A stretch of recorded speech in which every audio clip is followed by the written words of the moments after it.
Ada satu pertanyaan kecil yang menggelitik bagi saya. Sebetulnya iblis itu tempat kediaman asalnya itu di mana? Lalu pertanyaan berikutnya, nanti juga iblis tempat kediaman akhirnya di mana? Kan gitu. Di mana tempat kediaman awalnya iblis? Di surga ya. Jadi ternyata iblis itu dulu penduduk surga. Kata siapa? Ya kata Quran. Kan di Quran itu surat Al-Hijr itu ayat 34 Allah mengatakan, qala, Allah berfirman, fakhruj minha fa innaka rajim. Fakhruj minha, keluarlah daripadanya. Nah, di dalam terjemahan Departemen Agama, nya itu adalah surga. Keluarlah daripadanya. Berarti keluar dari mana? Keluarlah dari surga. Fakhruj minha fa innaka rajim, sesungguhnya kamu terkutuk. Mungkin kita selama ini kan begitu dengar kata iblis itu yang terpikir oleh kita itu neraka saja kan. Iblis itu pokoknya penduduk neraka gitu kan. Padahal dulu ya, setelah Allah menciptakan manusia dan setelah sempurna penciptaan manusia, itu kan saat itu iblis dan malaikat itu disuruh bersujud kan pada manusia yang telah selesai diciptakan oleh Allah itu. Nah saat itu malaikat mau kan sujud. Yang tidak mau sujud siapa? Iblis. Gara-gara gak mau sujud, kemudian iblis itu diusir kan oleh Allah. Dari mana itu? Dari surga. Cuman karena ini kan selama ini kita belajar agama itu kan parsial. Begitu dengar kata iblis itu, yang terpikir oleh kita itu adalah makhluk yang begitu luar biasa, jahatnya gitu kan. Kalau dengar kata manusia, oh itu makhluk yang dimuliakan Allah kan gitu. Kalau dengar kata malaikat, oh itu makhluk yang ya tidak pernah berbuat dosa gitu kan, karena tidak punya nafsu katanya malaikat. Betul nggak? Nah, padahal sebetulnya malaikat dan iblis itu include di dalam diri manusia. Ini yang kemudian dipahami secara parsial, dan itu yang kemudian menjadi sangat berbahaya. Kalau kita dengar kata iblis, yang terpikir oleh kita adalah makhluk yang terkutuk, ya kan? Makhluk yang tersesat kan gitu. Sejauh-jauhnya sesat ya iblis kan gitu. Betul? Oke. Sekarang saya ingin mengajak kita untuk berpikir jernih, tetapi berpikir berdasarkan Quran. Semoga kita terhindar dari pikiran-pikiran kotor, apalagi pikiran-pikiran yang dilandasi oleh hawa nafsu. Saya ingin semuanya membuka dulu Quran surat Ibrahim sebelum saya lanjutkan. Surat Ibrahim itu surat yang ke-14. Itu sebelum Quran surat Al-Hijr. Ya.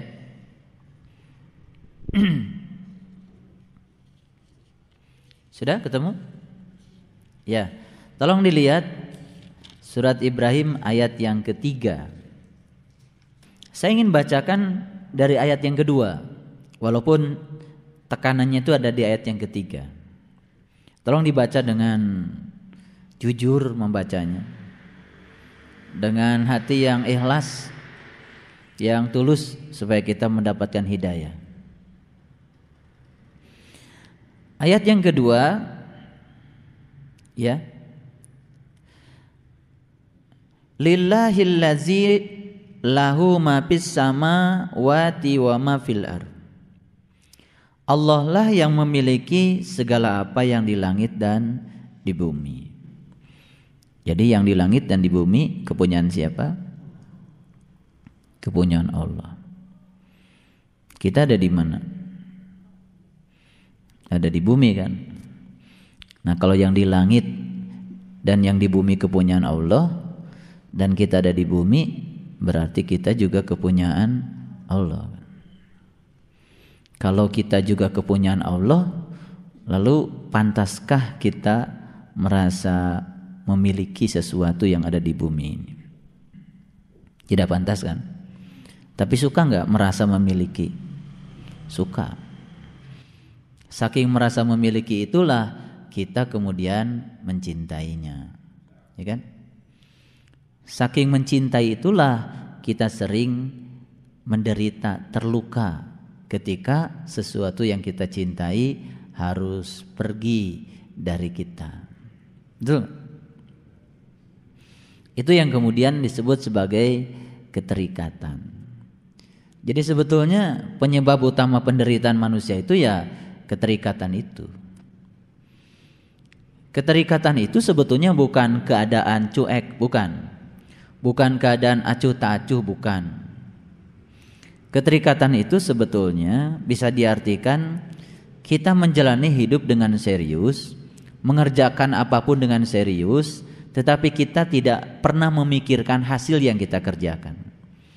Karena keterikatan itu biasanya bukan di proses, keterikatan itu biasanya adanya di hasil akhir, sehingga sering mengganggu proses ketika kita melakukan pekerjaan. Itu sebabnya saya menafsirkan yang namanya kesuksesan itu bukan pada hasil akhir sebetulnya. Kesuksesan itu sebenarnya terletak pada kualitas proses. Jadi seseorang yang telah melakukan suatu proses dengan prosedur yang benar dan prosesnya itu cukup berkualitas, maka sebetulnya dia telah sukses. Walaupun pada titik akhir tidak mencapai yang dia ingin, tapi kan mencapai yang Allah ingin. Ya kan? Sebenarnya kesuksesan itu bukan sesuatu yang nyata kalau menurut saya. Kesuksesan itu adalah hayalan dan adanya di pikiran. Yang kenyataan itu ya yang diproses itu. Jadi kualitas proses itulah sebetulnya kesuksesan.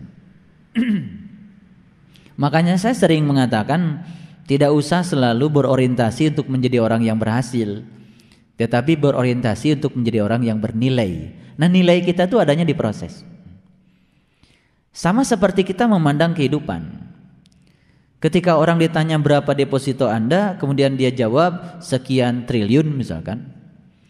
Lalu sebagian orang mengatakan, oh Anda sukses karena telah mengumpulkan sejumlah uang yang begitu besar. Tapi ketika dia ditanya, pernahkah Anda berbagi dengan apa yang Anda dapat? Ternyata dia tidak berbagi, terus saja mengumpulkan. Sebetulnya dalam ukuran spiritual dia itu sebenarnya tidak sukses. Justru yang sukses itu yang hari ini tidak punya apa-apa, tetapi akibat apa-apa yang Allah berikan padanya telah dibagi oleh dia. Itu sebetulnya keberhasilan hidup. Karena dia telah menjadikan hidup ini begitu bernilai. Makanya kalau kita lihat para nabi, para suci ya, orang-orang yang telah luhur spiritualnya itu hampir dikabarkan tidak ada orang yang meninggalkan harta yang berlebihan. Tapi yang dia tinggalkan itu adalah nilai-nilai kehidupan yang luar biasa, yang abadi. Orang yang meninggalkan harta yang banyak itu ya 40 hari juga udah habis. Tapi orang yang menghadiahkan nilai-nilai kehidupan, tengoklah Nabi Muhammad gitu ya. Tengoklah, mohon maaf saya mengambil contoh yang lain, Bunda Teresa. Tengoklah misalkan yang lain ya Mahatma Gandhi misalkan. Bagi saya itu orang-orang yang luar biasa. Beliau telah melahirkan statement-statement yang begitu bernilai. Satu kalimat saja yang diluncurkan oleh orang suci begitu menenangkan ketika kita membacanya atau ketika kita mendapatkan kalimat itu. Bukankah itu merupakan suatu nilai? Dan nilai itu ternyata abadi, tidak pernah hancur ya oleh ruang dan waktu. Itu. Oleh karena itu maka sekarang ini tugas kita adalah bukan mengumpulkan berapa banyak yang kita kumpulkan, tetapi bagaimana kita menciptakan nilai-nilai kehidupan yang nilai itu menjadi abadi bagi diri kita dan juga bagi orang lain. Sehingga hidup kita tidak berorientasi pada berapa banyak yang kita kumpulkan, tetapi berapa banyak yang kita bisa bagikan. Berapa banyak yang membuat kita bahagia? Bukan. Tapi berapa banyak yang bisa membuat orang lain bahagia. Nah, ketika kita mengubah orientasi hidup kita itu, maka kita akan bisa melihat bahwa sesungguhnya nilai kehidupan itu bukan terletak berapa banyak uang dan pemberian Allah yang dibelanjakan untuk membahagiakan diri kita, tetapi berapa banyak yang bisa dibelanjakan untuk membahagiakan orang lain. Bukan berapa kali kita tersenyum, tetapi berapa banyak orang yang bisa disenyumkan dengan tindakan kita. Itu yang dikatakan di dalam hadis, sebaik-baik manusia yang berguna bagi orang lain. Saya sebetulnya tidak bermaksud membahas ayat ini terlalu berlebihan. Kalimat yang pertama ini, kalimat lillahilladzi lahu ma fis samawati wa ma fil ar, ini bukan kalimat yang mau kita bahas pagi ini. Tapi karena kalimat ini muncul, jadi saya membahasnya sedikit. Tapi sebetulnya inti yang saya bahas itu adalah kalimat lanjutannya itu.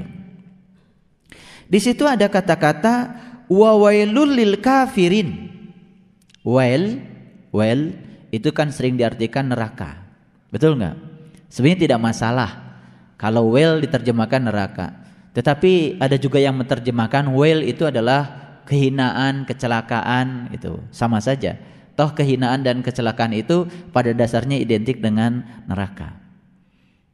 Nah, kalau kata neraka ini diekstrapolasi pada pemahaman yang lebih luas lagi, sebenarnya neraka itu yang selama ini diidentikan dengan nar, dengan api, pada hakikatnya sebenarnya neraka itu ya segala perwujudan yang buruk, segala perwujudan yang tidak menyenangkan, semua penderitaan, kesedihan, penyesalan yang berbau negatif itu sebetulnya bisa berkategori neraka. Makanya sesuatu yang masuk akal kalau wail itu diartikan juga sebagai neraka. Tapi sebetulnya wail itu adalah kecelakaan. Ketika kita baca Quran surat Ara'aital ladzi yukadzibu biddin fazalikal ladzi yad'ul yatim wala yahuddu ala ta'amil miskin fawailul lil musallin. Itu diterjemahkan oleh Departemen Agama neraka wail untuk orang yang sholat. Tapi sebetulnya lebih pas, lebih universal sebetulnya kalau diartikan kecelakaanlah bagi orang yang sholat. Apa sih kecelakaannya bagi orang yang sholat? Kok yang sholat celaka gitu? Celakanya itu ketika dia merasa sudah sholat. Kecelakanya itu ketika dia merasa sudah mengabdikan diri kepada Allah. Kecelakanya itu dia merasa dirinya sudah soleh, padahal sebenarnya dia belum sholat. Dia belum mengabdikan diri kepada Allah. Sholatnya itu hanya sibuk memikirkan yang dia tahu, yaitu urusan-urusan duniawinya. Itu yang menyebabkan dia celaka. Gitu. Sebenarnya di dunia juga kecelakaannya sudah kelihatan, apalagi kelak di akhirat. Nah, saya lebih pas, lebih senang mengartikan wa wailul lil kafirin, kecelakaan bagi orang-orang yang tertutup. Ya, tertutup penglihatan kolbunya. Kenapa? Ya. Min azabin syadid. Nah, di sini ada kata-kata karena siksaan yang sangat pedih. Nah, biasanya kalau dengar kata-kata siksaan yang sangat pedih, lalu pikiran kita kan neraka. Dan neraka itu katanya nanti kan gitu. Padahal sebetulnya kecelakaan itu sudah ada sekarang. Kecelakaan itu sudah ada sekarang. Yang wujudnya itu adalah penderitaan batin, penderitaan jiwa. Cuman penderitaan jiwa ini sekarang ini masih ada kompensasinya, karena dia masih mendapatkan seolah-olah kebahagiaan-kebahagiaan yang non jiwa, yang disebut dengan kebahagiaan dunia, kan gitu. Jadi di pergantian akhir tahun, ya dari tahun 2011 ke 2012, ya malam itu kan menjadi malam yang sangat luar biasa, sehingga setiap orang itu merayakannya dengan upacara-upacara yang pada dasarnya sebetulnya tidak menimbulkan nilai. Jadi semua kota kabupaten itu saya dengar menginvestasikan uang ratusan juta untuk melakukan suatu upacara, mengumpulkan masyarakat untuk hiburan di balai-balai kota. Ya, ada karaokean, ada bakar petasan, ada bakar kembang api, dan itu ternyata jumlahnya itu ratusan juta. Jadi kalau satu kota kabupaten saja kecil-kecilan untuk acara itu 500 juta, itu kecilnya ya, kecilnya. Kalau saya baca di koran itu sampai miliaran. Ya. Itu di seluruh Indonesia berapa kota kabupaten yang pada saat yang sama membakar kembang api dan petasan untuk merayakan pergantian tahun, bukan muhasabah, bukan mengevaluasi diri apa yang kita lakukan tahun kemarin, tindakan apa yang kita ciptakan, kita imajinasikan untuk membangun tahun depan menjadi lebih baik. Subhanallah. Jadi kemarin di Jambi dan Padang itu berkumpul jemaah kita, semuanya di situ, dan juga dari berbagai elemen masyarakat. Saya memulai untuk wirid agung itu jam 10 malam. Dan setelah jam 12, begitu pas jam 12 itu pas ketika membaca kalimat la haula wala quwata illa billahil aliyil azim. Saya matikan lampu dan kemudian saya merasakan seperti ada sebuah sensasi yang luar biasa. Di saat di kiri kanan saya mendengar suara petasan dan kembang api yang bergemuruh seantero Sumatera Barat. Kemudian semua kita melantunkan kalimat yang indah, la haula wala quwata illa billahil aliyil azim.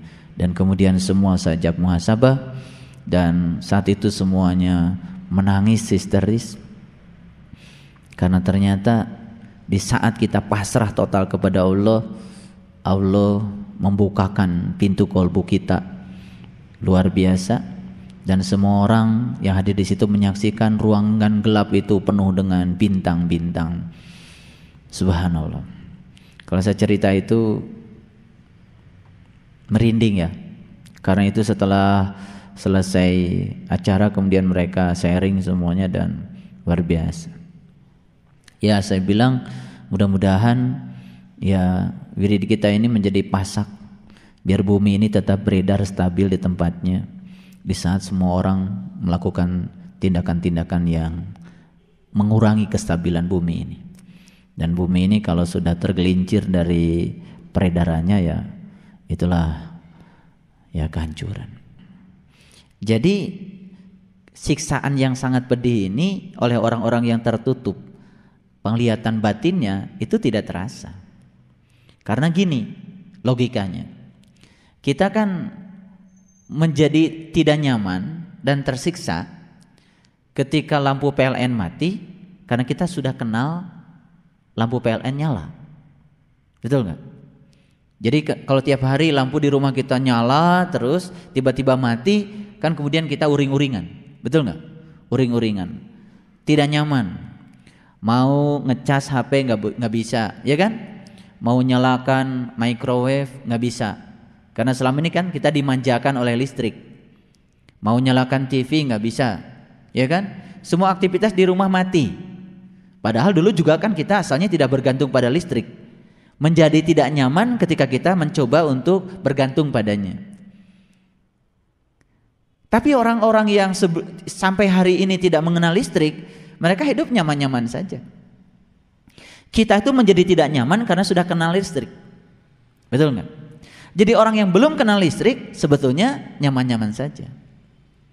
Nah, siksaan jiwa, siksaan batin, ketika seseorang masuk pada kegelapan yang luar biasa, itu terasa siksaan itu menyesakan saat dimana kita sudah mengenal bagaimana nikmatnya ketika berada di alam yang terang benderang. Betul. Nah, tetapi mereka yang sampai hari ini tidak merasakan nyamannya di alam yang terang benderang, mereka gelap-gelapan tidak masalah. Padahal itu suatu siksaan sebetulnya. Nah, cuman siksaan itu dialihkan dengan kesenangan-kesenangan duniawi yang bisa mereka ciptakan. Bakar kembang api, bakar itu, ya karaokean macam-macam. Saya tidak mengatakan karaokean salah. Tidak. Tetapi kalau misalkan sudah melampaui batas kan jadi ujungnya hura-hura kan gitu. Kemudian ayat berikutnya, tolong diperhatikan ya. Kenapa orang itu mendapatkan siksaan yang pedih? Kenapa orang yang tertutup itu mendapatkan siksaan yang pedih? Kemudian Allah mengatakan alladzina yastahibbunal hayatud dunya. Penyebab utamanya itu sebenarnya cuma satu, yaitu menyukai. Sebenarnya kalimat yang dipakai itu yastahibbu. Nah, yastahibbu itu sebetulnya mencintai. Ini bukan sekedar menyukai ini, yaitu orang-orang yang lebih mencintai sebetulnya kehidupan dunia daripada kehidupan akhirat, ya. Alladzina yastahibbunal hayatad dunya 'alal akhirah. Gitu. Nah, kalau kita baca kalimat yang berikutnya, wa yasudduna an sabilillah wa yabgunaha iwaja. Nah, yang berikutnya adalah menghalang-halangi jalan Allah dan menginginkan jalan Allah itu bengkok. Dan yang terakhir, ulaika fi dhalalim ba'id, mereka itu berada dalam kesesatan yang jauh. Dolal itu sesat, ba'id itu artinya jauh. Kan gitu. Ba'id sudah jadi bahasa Sunda kan? Ba'id gitu ya. Ih, bararaid kan gitu. Sudah jadi bahasa Sunda, itu dari bahasa Arab. Bahasa Arab itu ba'id itu artinya jauhnya jauh banget gitu. Nah, sesat saja sudah bahaya, ini sesatnya tuh sejauh-jauhnya sesat. Jadi kalau kira-kira kalau sesat yang dekat tuh kayak gini. Mau ke Miskatul Anwar tapi masih putar-putar di sekitar Bandung. Itu sesat juga sih, cuman mending gitu, udah Bandung. Nah, ini mau ke Miskatul Anwar di Cimahi tapi masih putar-putarnya di ujung Pandang kira-kira. Atau masih putar-putarnya di sana di Afrika misalnya. Ini sudah ba'id ini, ba'id. Saya cuma ingin membedakan sesat yang biasa dengan sesat yang ba'id, sesat yang amat jauh. Nah, sekarang kita takar dulu diri kita. Kita takar diri kita. Ternyata di ayat ini dikatakan orang-orang yang mencintai kehidupan dunia lebih daripada kehidupan akhirat. Satu, itu saja sudah termasuk sesat yang sejauh-jauhnya sesat. Ya, kalau kita menakar semuanya, ayat ini diterapkan pada kehidupan kita, siapa di dunia yang tidak sesat? Kalau sesat itu salah satu cirinya adalah mencintai kehidupan dunia lebih daripada kehidupan akhirat, siapa di dunia yang tidak sesat? Betul nggak? Ini Quran. Salah satu ciri sesat yang sejauh-jauhnya sesat adalah orang yang mencintai kehidupan dunia melampaui kehidupan akhirat. Saking cintanya pada dunia, selama dia mendapatkan kebahagiaan jasmania, siksaan ruhaniyah yang azabin syadid nggak kerasa. Sebetulnya siksaan Allah pada wilayah ruhaniyah itu hanya akan dirasakan oleh orang-orang yang sudah mengenyam kehidupan ruhaniyah itu kayak apa nikmatnya. Ketika tidak mendapatkannya baru dia akan tersiksa. Yang belum mendapatkannya tidak merasa tersiksa.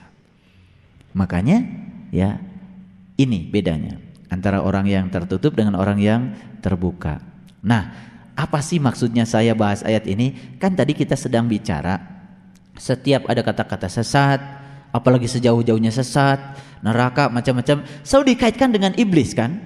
Betul nggak? Nah, sekarang saya mau tanya, sebenarnya iblis itu sebenarnya siapa? Dulu pernah di surga kok. Betul nggak?